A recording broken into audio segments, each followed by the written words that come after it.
What does being a sovereign individual mean to you? Do you why don't you kick us off and then I'll add on. Um, Being a sovereign individual to me means you're pursuing kind of freedom, but also taking responsibility for yourself.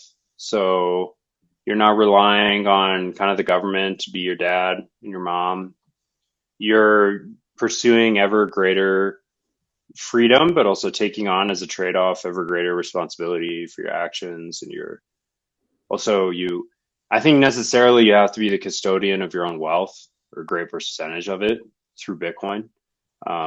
So you have to self custody. And there's levels to it. It's a spectrum, right? Like maybe you are sovereign, but you're living in a tiny rented apartment in New York City, and you're kind of like really affected by all these people around you. You're really beholden to the kind of traffic and weather patterns of New York. Like you're not that free, right? You're stuck among like millions of other people. But I think there's some aspect of jurisdictional arbitrage to it. Voting with your feet, where do you live? How dependent are you on other people to survive? Do you homestead? Do you have cattle? Do you have chickens? Do you have a garden? Um, are you off grid? Do you produce your own energy? Do you mine your own Bitcoin? Like there's some pretty serious levels to this that I think people should aspire to because, the future is unpredictable. It seems we want to go more and more in the direction of kind of misinformation, conflict, and like propaganda, mass surveillance. So I think it's super important that people look into how to increase their self-sovereignty. I think an ability to defend yourself is super important in regard to this on some level. It'd be useful to own a couple firearms and actually know how to use them.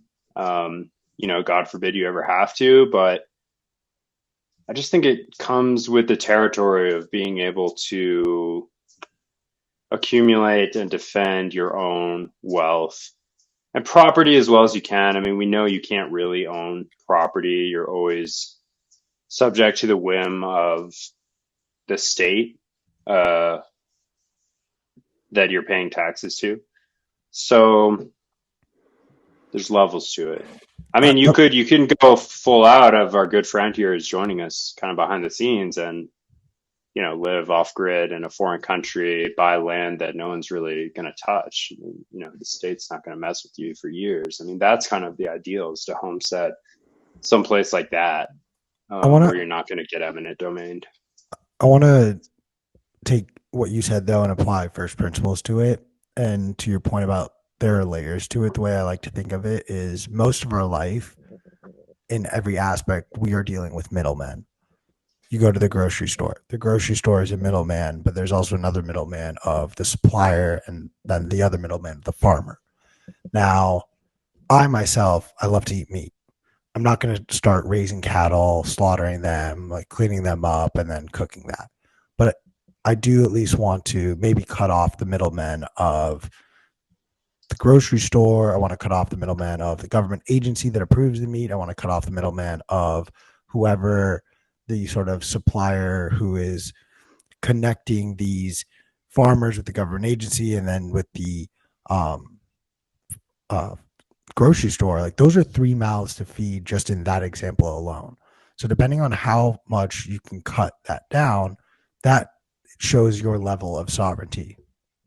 To what you were saying, Alex, of like there are levels to this.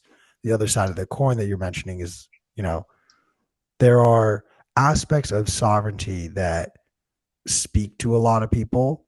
Like there are things that you want to do. Like I love growing my own food. Like we have a lot of different herbs that we grow. We have a few small vegetables that we grow as well. Like there's that side of it. There's also the side where, I love pomegranates. I love fruit. Unfortunately, I don't have the climate, the temperature, or the patience right now to deal with growing a full strawberry bush. It wouldn't work here. So trade-offs. The other side of it, like I I am of the camp like I don't want to pave my own road. I don't. There are people who do, and I have so much respect for you.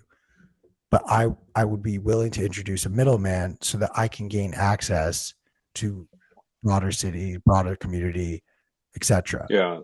Yeah, you can't being self-sovereign doesn't mean you reject capitalism and collaboration fundamentally. It is at its core, it's what do you value that you yourself want to control, and what are things that you are comfortable allowing these middlemen, allowing other people to create that you will then either use, have access to, or pay to use. That's sort of the balancing scale. Each individual is different. And my challenge to all of you is to almost like respect and understand that like what your value set is, what you prioritize is not what your neighbor will prioritize. And the forcing values onto others is where culturally, unfortunately, I think we find ourselves. And that is the root of a lot of our problems. What is what is the whole ESG narrative really built upon? Well, it's this value that these people have that, oh, well, if you don't value the environment the same way as me, I'm going to dictate rules that force you to value it the way I value it. So that's sort of, I want to really like break it down as simply as possible. That's the way I process it. If I sound like a maniac, let me know in the comments, shoot me a DM, tell me how crazy or stupid I am, or if you agree.